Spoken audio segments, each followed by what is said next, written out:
de juliol de 1942, a las 3. Carlos se había ido, pero debía volver más tarde. Sonó el timbre, no lo escuché, ya que estaba en el balcón leyendo perezosamente al sol. Un rato después apareció Margot en la puerta de la cocina con aspecto muy agitado, para recibir un aviso de llamado a las SS. Susurró: mamá ha ido a ver al señor Van Damme. El señor Van Damme es el socio comercial de mi padre y un buen amigo. Me quedé atónito. Una llamada. Todo el mundo sabe lo que eso significa. Visiones de campo de concentración y celdas solitarias pasaron por mi cabeza. ¿Cómo pudimos dejar que padre corriera ese destino? Por supuesto que no, declaró Margot, mientras esperábamos a mamá en la sala de estar. Mamá ha ido a ver al señor Van Damme para preguntarle si podemos mudarnos a nuestro escondite mañana. Los Van Damme van con nosotros. Seremos 7 en total. Silencio. No podíamos hablar. La idea de que el padre visitara a alguien en el hospital judío y no supiera nada de lo que estaba pasando, para dar la espera de la madre, el calor, el suspenso, todo esto nos redujo al silencio. Dels vestíbuls, la fotògrafa i l'home reien assenyalant els seus cossos afligits. El silenci va tornar a posar la roba vella.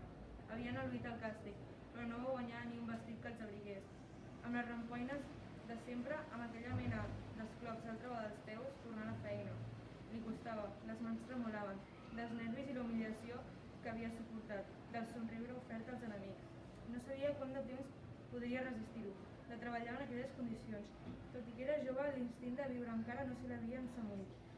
En gran sorpresa, per la seva part, el vigilant se li acostà i li va oferir la resta del seu pot de cervesa.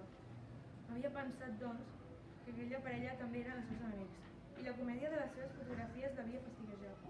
En Daniel també va dir amb avidesa. Li va donar les gràcies. Després d'estranyir les mans ben fort, 2 o 3 vegades, y al capdavall aconseguí dominar el tremolor. Todo el mundo fuera, en filas de 5. Era el final de nuestro viaje. De allí teníamos que ir a pie hasta la frontera.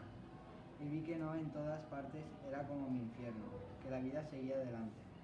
Marchamos, paramos, pasamos horas detenidos. ¿Qué ocurre? Nos llevan de vuelta a Pachau.